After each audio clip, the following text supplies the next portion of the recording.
Louise posa délicatement l'assiette devant Emma et caressa les cheveux de sa fille. Le dimanche soir, chez eux, ressemblait toujours à une épreuve d'endurance. Dans la cuisine de leur petite maison, l'atmosphère était électrique.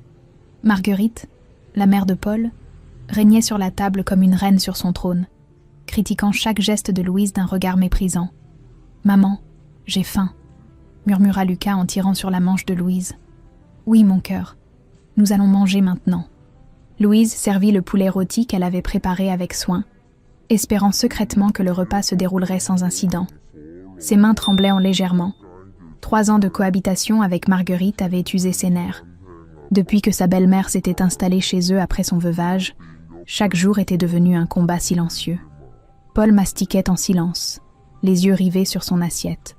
Il ne levait jamais la tête quand sa mère commençait ses attaques. Louise avait appris à reconnaître les signes, le pli amer de sa bouche, ses doigts, qui tapotaient nerveusement la table. L'orage approchait. « Ce poulet est trop sec », déclara Marguerite en repoussant son assiette. « Et ces légumes… Franchement, Louise, tu ne sais vraiment pas cuisiner. Paul méritait mieux qu'une femme qui ne sait même pas nourrir sa famille correctement. » Emma et Lucas se figèrent, leurs petites fourchettes suspendues en l'air. Louise sentit son cœur se serrer, en voyant l'inquiétude dans les yeux de ses enfants. Ils ne comprenaient pas pourquoi grand-mère était toujours en colère, pourquoi papa ne disait jamais rien. « Les enfants ont l'air d'aimer pourtant », répondit Louise avec un sourire forcé, tentant de détendre l'atmosphère. Le visage de Marguerite s'empourpra instantanément. Elle se leva brusquement, sa chaise grinçant sur le carrelage. « Comment oses-tu me répondre? Toi et tes enfants, vous ne valez rien. Sortez d'ici. Cette maison serait tellement plus paisible sans vous. » Le silence qui suivit était assourdissant. Emma commença à pleurer doucement, et Lucas se blottit contre Louise. Paul continuait de manger, comme si de rien n'était, comme si sa femme et ses enfants ne venaient pas d'être humiliés sous ses yeux. Louise regarda son mari, cet homme qu'elle avait épousé 5 ans plus tôt, celui qui lui avait promis de la protéger. Il était là, pathétiquement silencieux, incapable de défendre sa propre famille. Quelque chose se brisa définitivement dans le cœur de Louise à cet instant.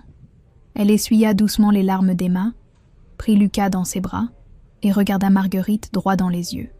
Sa voix était calme, presque sereine quand elle prononça ces mots qui allaient en changer leur vie. Ce n'est pas grave. Mais dans ses yeux brillait une détermination glaciale que personne ne remarqua. Cette nuit-là, tandis que Paul ronflait paisiblement, Louise resta éveillée, les yeux fixés au plafond. Pour la première fois depuis des années, elle ne pleurait pas. Elle planifiait. Les 3 semaines qui suivirent le dîner désastreux transformèrent Louise en parfaite actrice. Elle souriait à Marguerite, acquiesçait aux reproches de Paul et continuait sa routine quotidienne comme si rien ne s'était passé. Mais derrière cette façade docile, son esprit travaillait avec une précision chirurgicale. Le mardi matin, Louise déposa les enfants à l'école et se dirigea vers le centre social du quartier. Dans la salle d'attente aux murs défraîchis, elle attendit son tour pour la consultation juridique gratuite. Son cœur battait si fort qu'elle craignait que les autres personnes présentes l'entendent. Madame Dubois, Maître Lefort, une avocate d'une 50aine d'années aux cheveux gris, l'accueillit avec un sourire bienveillant. Louise s'assit dans le petit bureau encombré de dossiers et raconta son histoire d'une voix tremblante. L'avocate l'écouta attentivement, prenant des notes. « Vous dites que cette maison était un héritage de votre grand-mère maternelle ? » ?»« Oui, elle me l'a léguée quand j'avais 22 ans, avant mon mariage. Alors c'est votre bien propre. Votre mari n'a aucun droit dessus. » Ces mots résonnèrent dans l'esprit de Louise comme une révélation. Pendant des années, elle s'était sentie prisonnière dans sa propre maison. Paul et Marguerite avaient réussi à lui faire croire qu'elle était une invitée indésirable chez elle. L'avocate lui expliqua ses droits avec patience. Louise pouvait demander le divorce, expulser Paul et sa mère, et obtenir la garde des enfants. Le processus prendrait du temps, mais elle avait tous les atouts en main. En sortant du centre social, Louise se sentait différente. Pour la première fois depuis des années, elle marchait la tête haute. Elle avait un plan maintenant. Les jours suivants, Louise multiplia discrètement les heures supplémentaires à l'hôpital. Elle prétextait des formations ou des remplacements de dernière minute. Paul, trop occupé par ses propres problèmes au travail, ne posait pas de questions. Marguerite se contentait de critiquer ses absences répétées. « Tu abandonnes tes enfants pour jouer à l'infirmière », grommela-t-elle un soir. Louise ne répondit pas. Elle comptait mentalement l'argent qu'elle économisait secrètement. Chaque euro mis de côté la rapprochait de sa liberté. Un matin, pendant que Paul était sous la douche et que Marguerite regardait la télévision, Louise sortit discrètement son téléphone.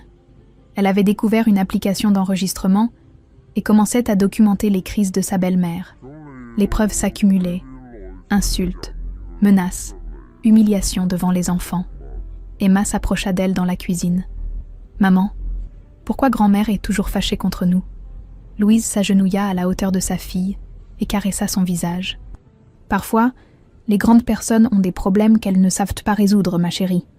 Mais ne t'inquiète pas, maman va arranger les choses. » Cette promesse n'était pas vaine. Louise avait ouvert un compte bancaire dans une autre agence, loin de leur quartier. Elle y versait méthodiquement ses heures supplémentaires. Paul, habitué à sa soumission absolue, ne vérifiait jamais leurs finances. Il lui faisait confiance aveuglément, ce qui était son erreur. Le soir, quand toute la famille dormait, Louise restait éveillée dans la cuisine. Elle consultait des sites web sur ses droits, lisait des témoignages d'autres femmes qui avaient vécu des situations similaires. Internet était devenu son université secrète, son guide vers l'indépendance. Un soir, Marguerite entra dans la cuisine et la trouva devant l'ordinateur. « Qu'est-ce que tu fais encore ?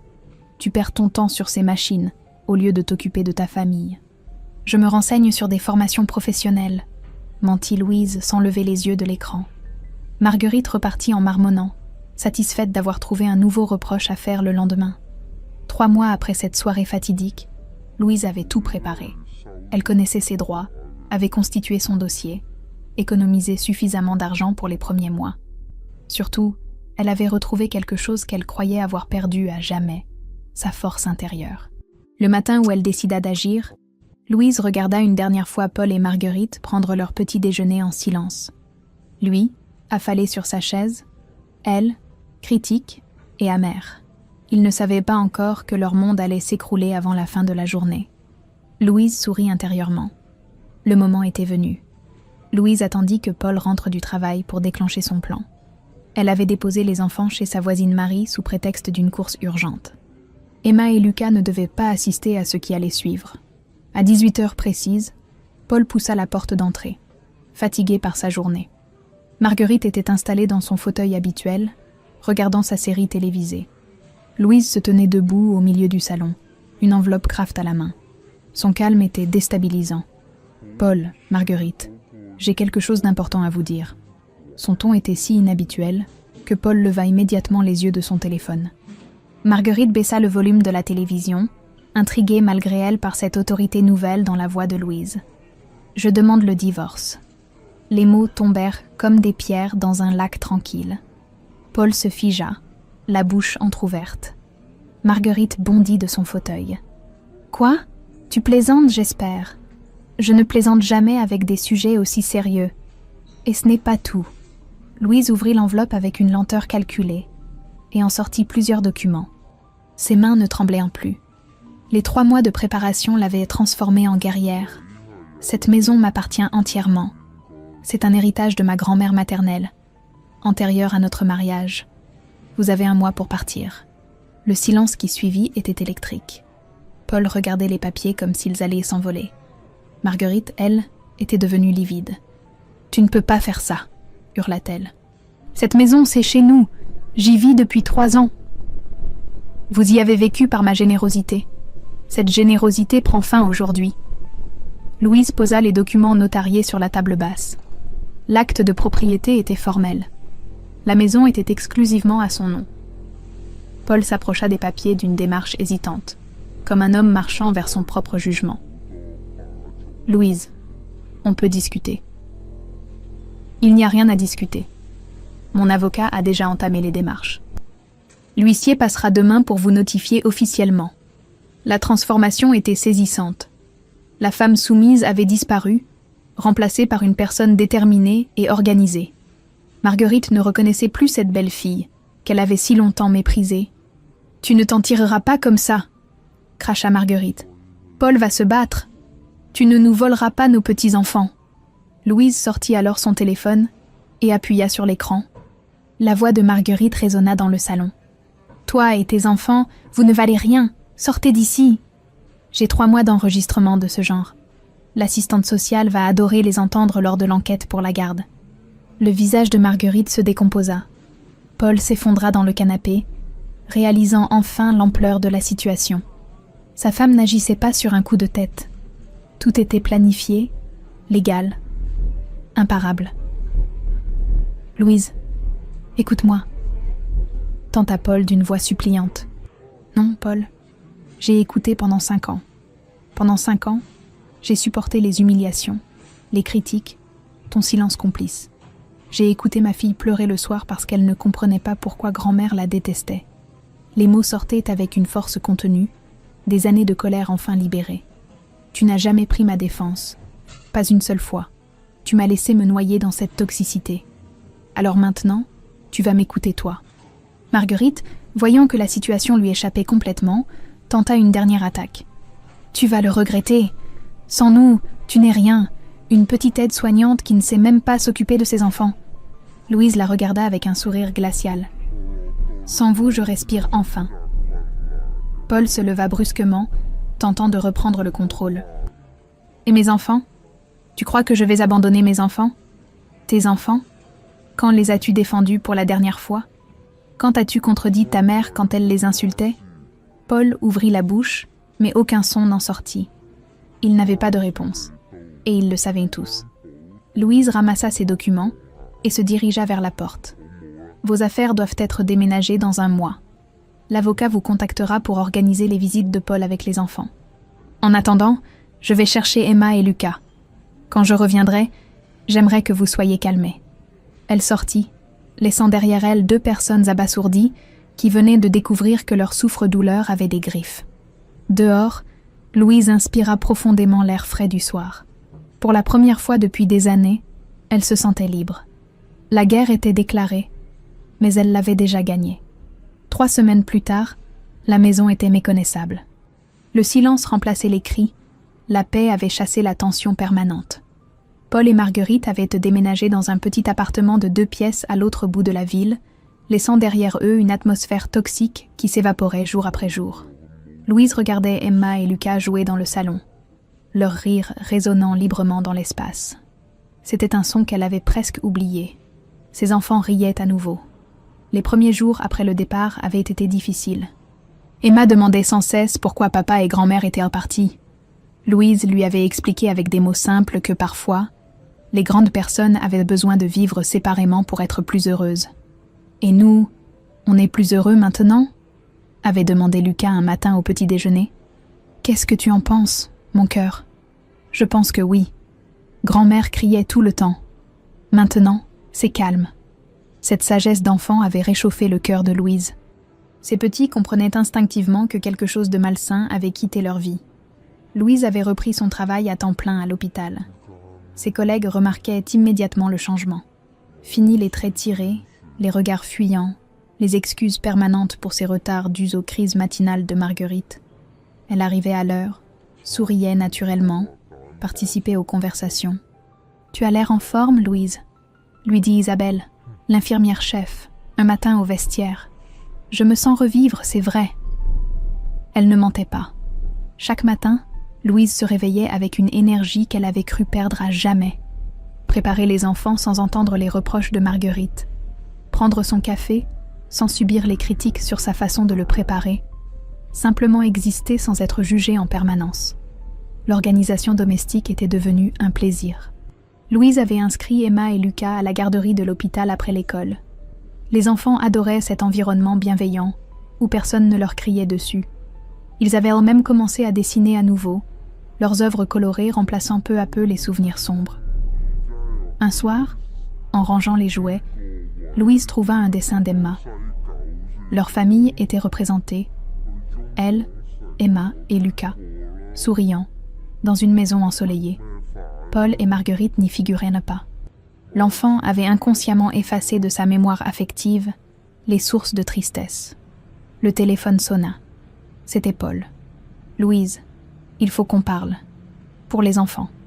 Les enfants vont bien. mieux que jamais même. J'ai le droit de les voir. Effectivement, l'avocate a expliqué les modalités. Un week-end sur 2 et la moitié des vacances. Ce n'est pas assez. C'est moi leur père. Louise sentit une pointe d'agacement mais garda son calme. Cette assurance nouvelle l'étonnait elle-même. Où était ce père quand sa mère les insultait? Où était-il quand Emma pleurait le soir? Paul raccrocha sans répondre. Louise sourit. Elle n'était plus la femme qu'on pouvait faire taire d'un regard. Les week-ends de garde de Paul étaient révélateurs. Les enfants revenaient souvent silencieux, tendus. Lucas racontait que grand-mère était toujours fâchée dans le petit appartement, que papa regardait la télévision sans leur parler. Emma demandait systématiquement quand ils rentreraient, à la vraie maison. Ces retours difficiles confirmaient à Louise qu'elle avait pris la bonne décision.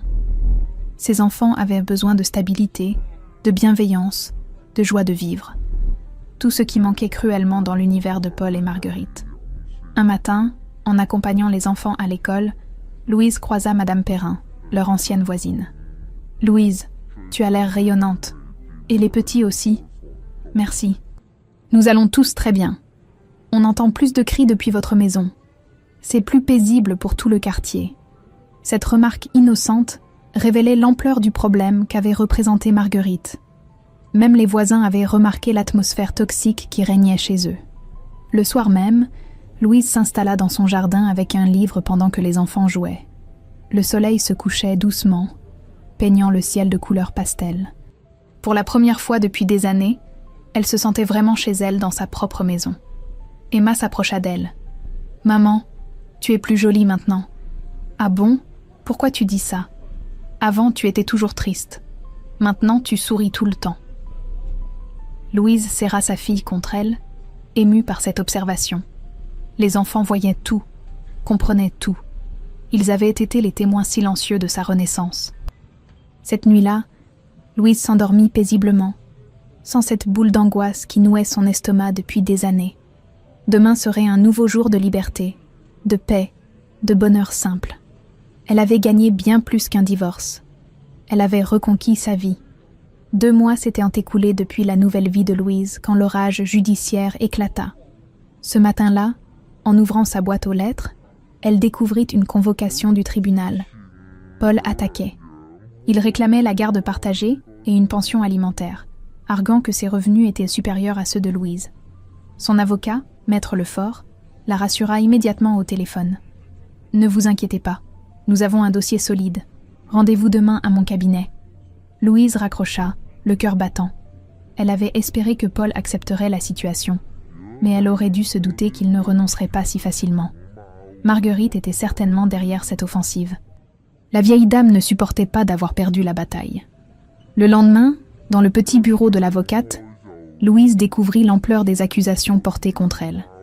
Paul la présentait comme une mère instable, qui avait détruit la famille par égoïsme.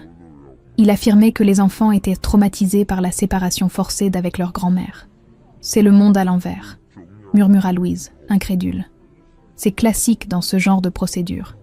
Mais regardez ce que nous avons en face. » Maître Lefort étala le dossier de défense sur son bureau. Les enregistrements audio, soigneusement retranscrits, révélaient des mois d'humiliation. Les témoignages des voisins confirmaient les cris quotidiens provenant de la maison. Le médecin scolaire avait même noté, dans le dossier d'Emma, des épisodes de stress et de troubles du sommeil qui avaient mystérieusement disparu depuis la séparation. Votre ex-mari a commis une erreur tactique majeure. En réclamant une pension, il a ouvert la porte à l'examen de tous ses comportements passés. L'enquête sociale qui suivit fut révélatrice. L'assistante sociale, Madame Roussel, une femme expérimentée dans la cinquantaine, rencontra Louise dans son environnement familial. Elle fut immédiatement frappée par l'atmosphère sereine qui régnait dans la maison. Emma et Lucas jouaient naturellement, sans cette tension qu'elle observait souvent chez les enfants de couples en conflit. Ils parlaient librement de leur quotidien, de l'école, de leurs amis. Aucune trace d'anxiété ou de manipulation psychologique. Puis vint la visite chez Paul. L'appartement était exigu, sombre. Marguerite, présente lors de l'entretien, ne put s'empêcher de critiquer Louise devant l'assistante sociale. Cette femme a monté nos petits-enfants contre nous. Elle leur ment sur notre compte. Emma, qui accompagnait l'assistante sociale, se raidit immédiatement en entendant la voix de sa grand-mère. Lucas se rapprocha instinctivement de Paul, mais sans la spontanéité qu'il montrait avec sa mère. L'assistante sociale nota tout. Les espaces de vie inadaptés aux enfants, l'attitude défensive de Paul, l'agressivité de Marguerite, mais surtout le changement de comportement des enfants qui devenaient silencieux et tendus dans cet environnement. Pendant ce temps, Louise poursuivait sa reconstruction personnelle. Ses collègues à l'hôpital la soutenaient moralement. Isabelle, l'infirmière-chef, accepta même de témoigner en sa faveur, ayant constaté l'amélioration spectaculaire de Louise depuis sa séparation. Avant, elle arrivait souvent en retard, s'excusait sans cesse, semblait porter le monde sur ses épaules. Maintenant, c'est une professionnelle épanouie, fiable, qui sourit naturellement. Le jour de l'audience approchait. Paul multipliait les tentatives de déstabilisation. Il appelait à des heures inappropriées, prétextant vouloir parler aux enfants. Il arrivait en avance pour les récupérer, espérant surprendre Louise en défaut. Mais Louise avait appris. Elle documentait tout, restait calme, respectait scrupuleusement les horaires de visite. Sa transformation était complète. La femme soumise était devenue une mère protectrice redoutablement organisée. La veille de l'audience, Emma fit un cauchemar. Elle rêvait que grand-mère la forçait à dire que maman était méchante. Louise la consola tendrement, réalisant à quel point cette bataille judiciaire pesait sur ses enfants. « Ne t'inquiète pas, ma chérie. Maman va tout arranger. » Le matin du jugement, Louise se leva tôt. Elle avait choisi une tenue sobre, professionnelle. Dans le miroir, elle vit une femme forte, déterminée, prête à défendre sa famille. Plus rien à voir avec la Louise fragile et soumise d'il y a quelques mois. En sortant de chez elle, elle croisa le regard de Madame Perrin, sa voisine, qui lui fit un signe d'encouragement. Tout le quartier connaissait son histoire maintenant, et les soutiens étaient nombreux. Aujourd'hui, elle allait prouver devant la justice qu'elle avait eu raison de sauver ses enfants. La vérité allait triompher. Le tribunal avait tranché en faveur de Louise. Paul n'obtenait qu'un droit de visite encadré, un week-end sur 2, et aucune pension alimentaire. Le juge avait été particulièrement sévère concernant l'environnement toxique créé par Marguerite. Cette victoire juridique libérait définitivement Louise de ses dernières angoisses. 3 semaines plus tard, elle reprenait son rythme de travail à l'hôpital avec une sérénité nouvelle. C'est dans ce contexte apaisé qu'elle fit une rencontre qui allait bouleverser sa vie. Simon Moreau, 35 ans, venait d'être recruté comme kinésithérapeute au service de rééducation. Grand, les cheveux châtains légèrement grisonnants aux tempes, il dégageait une assurance tranquille qui attirait immédiatement l'attention. Mais ce qui frappa d'abord Louise, ce fut son sourire authentique et sa façon respectueuse de s'adresser à tous, patients comme collègues. Leur première collaboration professionnelle eut lieu avec Monsieur Dubois, un patient âgé qui se remettait d'une fracture du col du fémur. Louise assistait Simon pour les soins post-rééducation et elle fut impressionnée par sa patience et sa bienveillance. « Vous travaillez dans cet hôpital depuis longtemps ?» demanda Simon pendant qu'il rédigeait le dossier médical. « 7 ans. Et vous, qu'est-ce qui vous amène ici ?» Un nouveau départ. J'ai divorcé l'année dernière et j'ai voulu changer d'environnement pour ma fille et moi. Cette confidence spontanée créa immédiatement un lien entre eux. Louise comprenait cette nécessité de reconstruction après une séparation douloureuse. Les jours suivants, leurs interactions professionnelles se multiplièrent. Simon était méticuleux, empathique avec les patients et toujours disponible pour aider ses collègues. Louise observait discrètement cette façon harmonieuse qu'il avait de collaborer avec l'équipe, si différente de l'attitude égocentrique de Paul. Un jeudi soir, alors qu'ils terminèrent leur dossier, Simon aborda un sujet plus personnel. « J'ai une fille de 7 ans, Sarah. Elle commence à s'adapter à notre nouvelle vie, mais c'est parfois difficile. Vous avez des enfants ? 2. Emma a 6 ans et Lucas 4. Nous aussi, nous avons traversé une période de grands changements récemment. » Simon ne posa pas de questions indiscrètes, se contentant d'hocher la tête avec compréhension. Cette délicatesse toucha Louise. Après des années avec Paul qui scrutait chacun de ses gestes pour y trouver matière à critique, cette retenue respectueuse était rafraîchissante. Le hasard voulut qu'ils se retrouvent à la cantine le lendemain midi. Leur conversation glissa naturellement vers leurs expériences de parents célibataires. Simon racontait les difficultés de Sarah à accepter la séparation, Ces questions sur pourquoi papa et maman ne vivaient plus ensemble. Le plus dur, c'est de préserver leur innocence tout en leur expliquant les réalités de la vie adulte, confia Simon. Exactement. Mes enfants ont vécu des moments difficiles, mais ils vont beaucoup mieux maintenant. Les enfants sont plus résistants qu'on ne le croit. Cette philosophie commune créait entre eux une complicité évidente. Louise appréciait particulièrement le fait que Simon ne cherchait pas à la séduire ou à obtenir des détails sur sa vie privée. Leur relation naissait naturellement, basée sur le respect mutuel et des expériences partagées. Un après-midi, Emma tomba de vélo en rentrant de l'école et se blessa au genou. Louise l'emmena aux urgences pédiatriques de l'hôpital où elle travaillait. Simon, qui terminait sa journée, croisa par hasard Louise dans le couloir, Emma dans les bras. Rien de grave, une écorchure, mais elle a eu peur. Simon s'agenouilla à la hauteur d'Emma avec un sourire rassurant. « Bonjour Emma. Tu sais, moi aussi je suis tombée de vélo quand j'avais ton âge. Ça fait mal sur le moment, mais après on devient plus prudent et plus fort. » Emma, d'abord timide, sourit à cet homme qui lui parlait comme à une grande personne. Cette interaction simple révéla à Louise une facette touchante de Simon, sa facilité naturelle avec les enfants. En raccompagnant Louise et Emma à leur voiture, Simon mentionna que Sarah avait du mal à se faire des amis dans sa nouvelle école. « Si vous voulez, nos filles pourraient se rencontrer un jour. Emma semble être une petite fille adorable. » « Avec plaisir. Les enfants ont besoin de nouveaux repères positifs. » Cette proposition innocente marquait une étape dans leur relation. Louise réalisait qu'elle était prête à faire confiance à nouveau. Prudemment, mais sincèrement. Le soir même, Emma demanda à sa mère qui était le monsieur gentil de l'hôpital. Louise lui expliqua que c'était un collègue de travail. Un papa comme elle était une maman. « Il a l'air plus gentil que papa », constata Emma avec la franchise désarmante de l'enfance. Cette observation innocente fit réfléchir Louise. Pour la première fois depuis des années, elle envisageait la possibilité d'un bonheur partagé avec quelqu'un d'autre. Quelqu'un qui respecterait ses enfants autant qu'elle-même. L'amour, elle commençait à s'en souvenir, n'était pas synonyme de souffrance. 1 an s'était écoulé depuis le divorce. Louise et Simon se fréquentaient discrètement depuis 3 mois. Leurs enfants commençaient à créer des liens d'amitié. La vie semblait enfin sourire à Louise quand l'appel arriva. C'était un mardi matin à l'hôpital. Paul, la voix brisée, l'informa que Marguerite avait été hospitalisée d'urgence pour un malaise cardiaque grave. Malgré tout ce qui s'était passé, Louise ressentit une pointe de compassion. Cette femme, aussi toxique soit-elle, était la grand-mère de ses enfants. Elle veut te voir. Elle demande après toi depuis hier soir.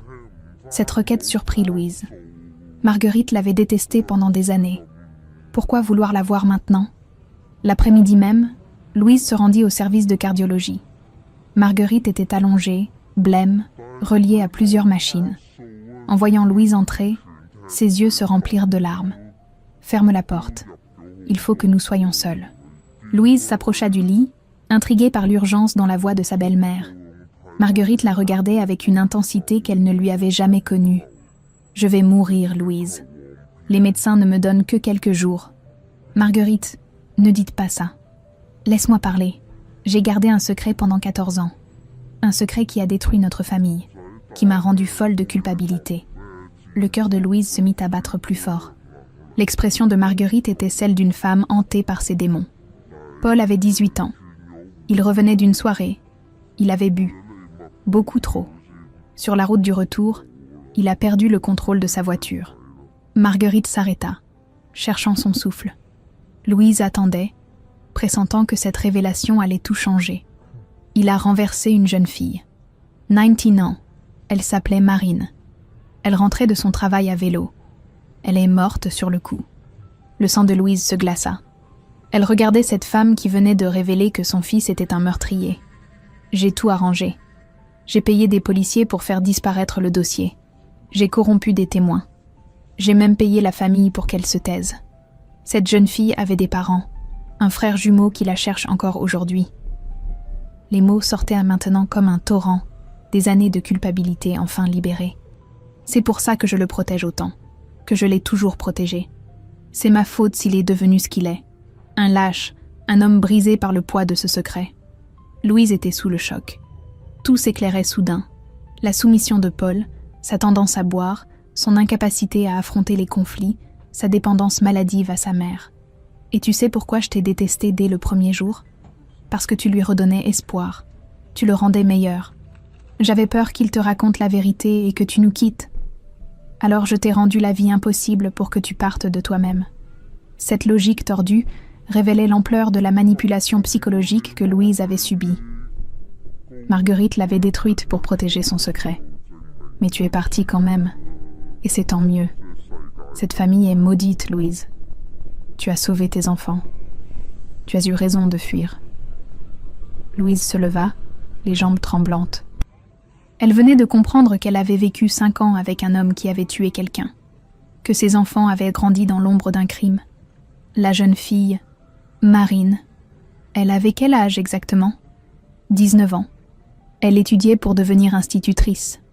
Elle avait toute la vie devant elle. Ces détails rendèrent le drame encore plus réel, plus insupportable. Louise imaginait cette jeune femme pleine d'espoir, fauchée par la négligence d'un adolescent irresponsable. Pourquoi me dire ça maintenant? Parce que je veux que tu comprennes. Tu n'étais pas le problème. Tu n'as jamais été le problème.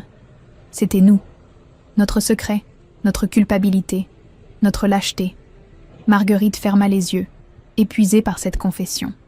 Et aussi parce que cette jeune fille mérite qu'on se souvienne d'elle, qu'on sache qu'elle a existé, qu'elle n'est pas morte pour rien.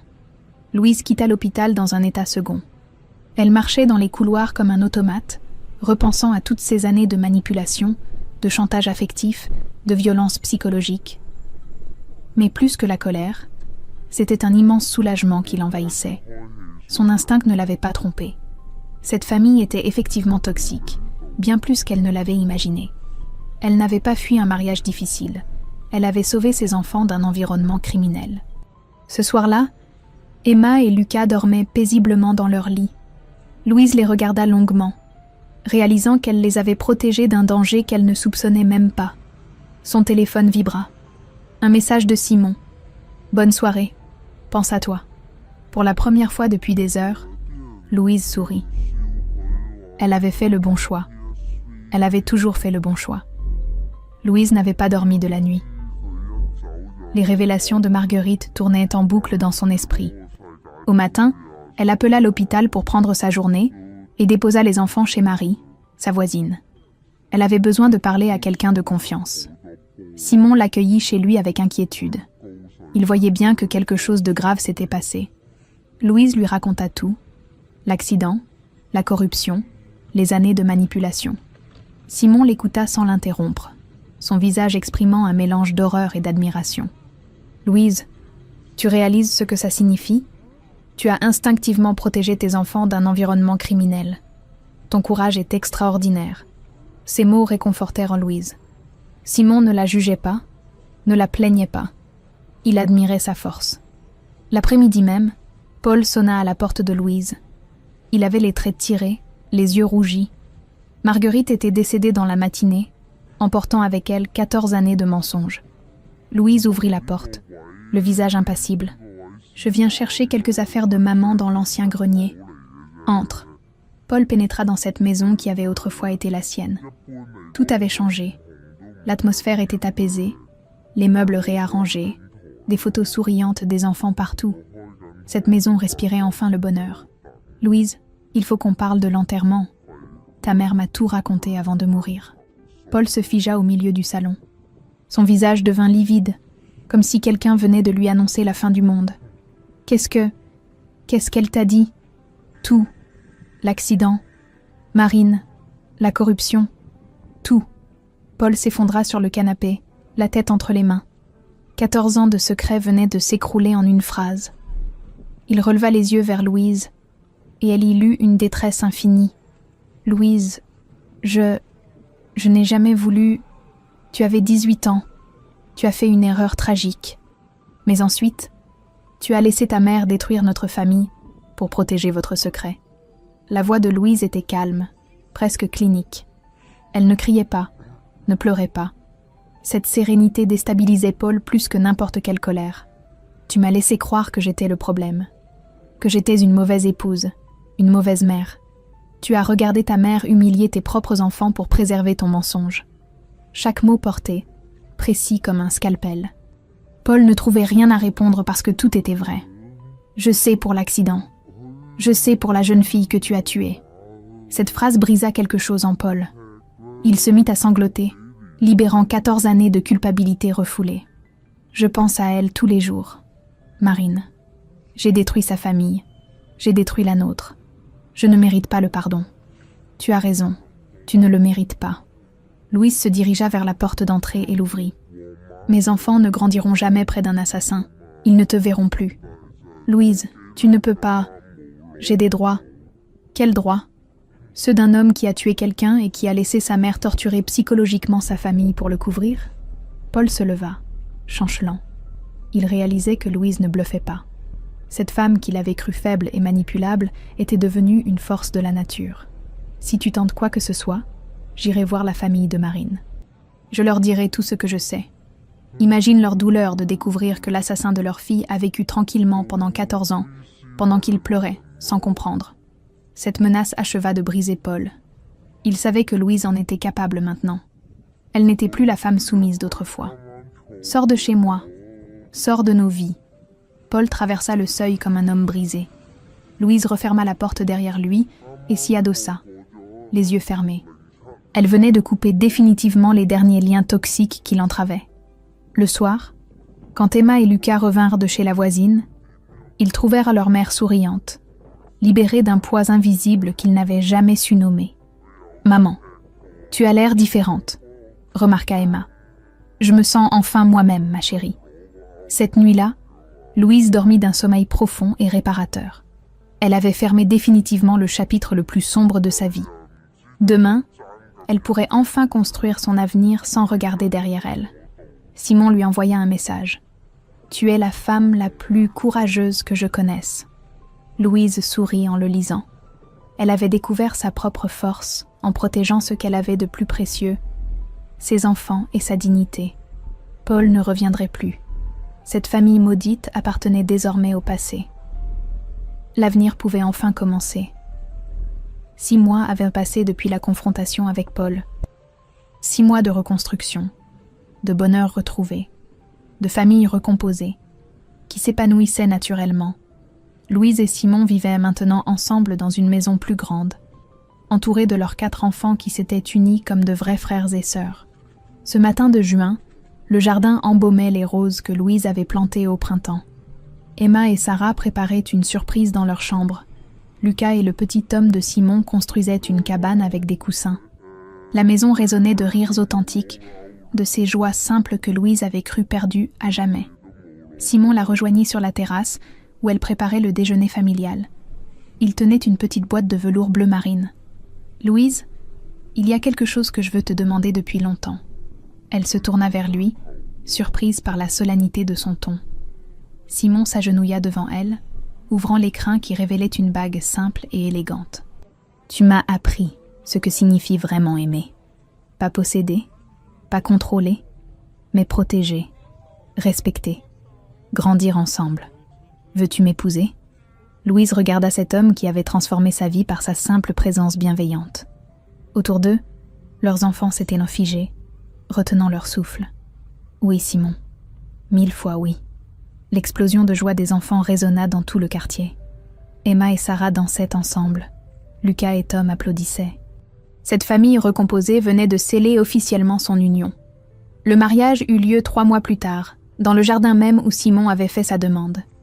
Cérémonie simple mais profondément émouvante, entourée des vrais amis et de la famille de Louise. Isabelle, son ancienne chef, était témoin. Marie, la voisine qui l'avait soutenue dans les moments difficiles, était là aussi. Louise portait une robe crème fluide, ses cheveux relevés en chignon naturel. Elle rayonnait d'un bonheur que personne n'avait jamais vu chez elle. Simon, en costume bleu marine, ne quittait pas des yeux cette femme extraordinaire qui était devenue sa force. « Maman, tu es la plus belle mariée du monde », chuchota Emma en ajustant le bouquet. « Et toi, tu es la plus belle demoiselle d'honneur. » Pendant la cérémonie, Louise repensa à son parcours. Cette femme humiliée, brisée, qui ne savait plus qui elle était vraiment. Cette mère terrorisée à l'idée que ses enfants grandissent dans la toxicité. Cette épouse soumise qui avait retrouvé sa dignité en partant. L'officier d'état civil prononça les mots sacramentels.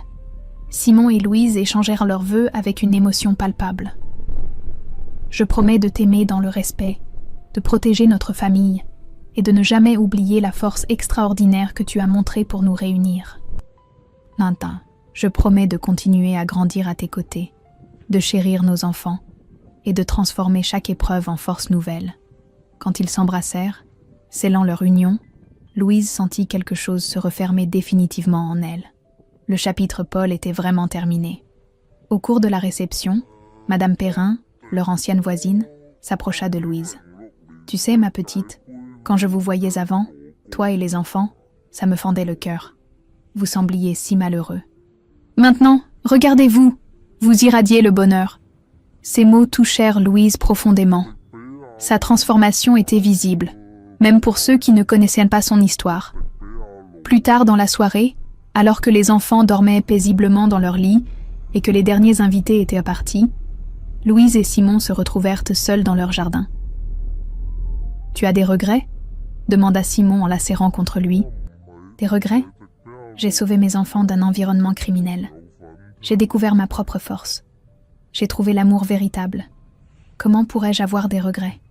Elle leva les yeux vers les étoiles, pensant à cette jeune femme, Marine, dont la mort avait indirectement sauvé sa famille. Quelque part, Louise espérait que cette âme en paix comprenait que sa tragédie avait finalement servi à protéger d'autres innocents. Paul avait définitivement disparu de leur existence. Il n'avait jamais tenté de reprendre contact, sachant que Louise tenait sa promesse. Il vivait désormais avec le poids de ses actes, loin de ceux qui l'avaient fait souffrir. Emma s'approcha d'eux en pyjama, frottant ses yeux endormis. « Maman, je n'arrive pas à dormir. Je suis trop heureuse. » Louise la prit dans ses bras, regardant cette petite fille épanouie qui ne ressemblait plus à l'enfant anxieuse d'autrefois. « Moi aussi, ma chérie. Moi aussi. » En contemplant sa nouvelle famille unie autour d'elle, Louise réalisa que sa vraie victoire n'avait jamais été de punir Paul ou Marguerite. Sa victoire, c'était d'avoir eu le courage de partir, de reconstruire, de faire confiance à nouveau. Elle avait transformé sa douleur en force, sa peur en courage, son isolement en amour partagé. Ses enfants grandiront dans la bienveillance, entourés d'adultes qui les respectent et les protègent. Le bonheur authentique était effectivement la plus douce des revanches, et Louise venait de gagner la bataille la plus importante de sa vie, celle de son propre épanouissement.